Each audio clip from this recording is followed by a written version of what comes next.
Hello, dear children. Today we are going to start the seventh story of your book, Footprints Without Feet. And the title of the story is The Necklace. This is the story of Matilda. Matilda is invited to a grand party. She has a beautiful dress, but no jewelry. She borrows a necklace from a friend and loses it. What happens then? To know it, you have to go through the entire story. So let's begin it. She was one of those pretty young ladies born as if through an error of destiny into a family of clerks. Matilda was born in the family of clerks. She was born in the family, but she considered herself so lavish and luxurious. She wants that she deserve a luxurious life, and she wishes that that is her right.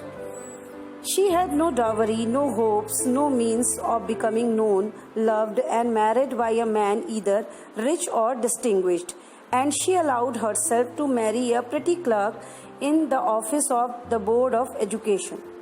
See, her father was a clerk, and she got birth in a middle class family, though she was not poor, but there was no hope that her parents would be capable to arrange good dowry for herself.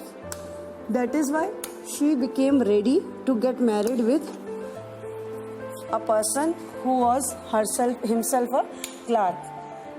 Though she wishes a good and luxurious husband life, but she knew it that her parents won't be capable to arrange a dowry for herself.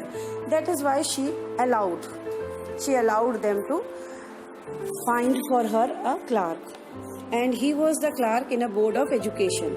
She was simple, but she was unhappy.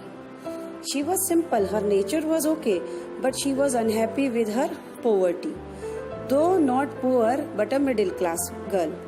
She suffered incessantly, feeling herself born for all delicacies and luxuries. She suffered from the poverty of her apartment, the shabby walls, and the worn chairs. All these things tortured and angered her. Though she was a middle class woman now, but she felt that she was so beautiful and pretty, and she deserved all the luxuries of life. And she did not like her apartment, the shabby walls, the dirty chairs, the worn out furniture. Everything tortured her, and it made her angry. When she seated herself for dinner opposite her husband, who uncovered the tureen with a delighted air, saying, "Oh, the good pork pie, I know nothing better than that." Her husband's nature was just opposite to her. He considered a family life that is more important. If he has a wife and family, that is more precious. But for her luxuries, for her important jewels were important instead of the family life and company. She would think of elegant dinners of shining silver. She thought of the executive food served in marvelous dishes. She had neither frocks nor jewels, nothing. And she loved only those things. As for her nature is concerned, she loves jewelry. She loves silver spoons. She loves silver plates instead of the good company of her husband. She loves only materialistic things. This was the basic difference between her and her husband. And because of that, she felt always troubled. She had a rich friend, a schoolmate at a convent, who she did not like to visit. She suffered so much when she returned. She wept for whole days from despair and disappointment. She used to have a rich friend, but she was never going to meet her because every time she was comparing her richness to her, and this way she felt disappointment, and she used to cry for long hours. One evening, her husband returned elated, happy, bearing in his hand a large envelope. Here he said, "Here is something for you." Once her husband came from office and he had one envelope in his hand and he was very happy. He thought that the envelope would made what is inside the envelope would certainly made Matilda very happy. He said, she quickly drew out a printed card on which were inscribed these words: "The Minister of Public Instruction and Madame George Riponneau asked the honor of Mr. and Mrs. Loisel Company Monday evening, January 18, at the Minister's residence." This was the invitation of a minister's house. That was the invitation of a ball party, meaning a dance party.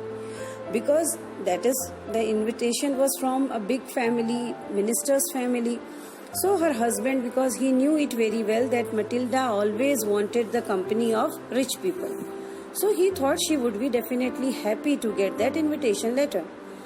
Instead of being delighted, as her husband had hoped, she threw the invitation spitefully, meaning hatefully, upon the table, murmuring, "What do you suppose I want with that?"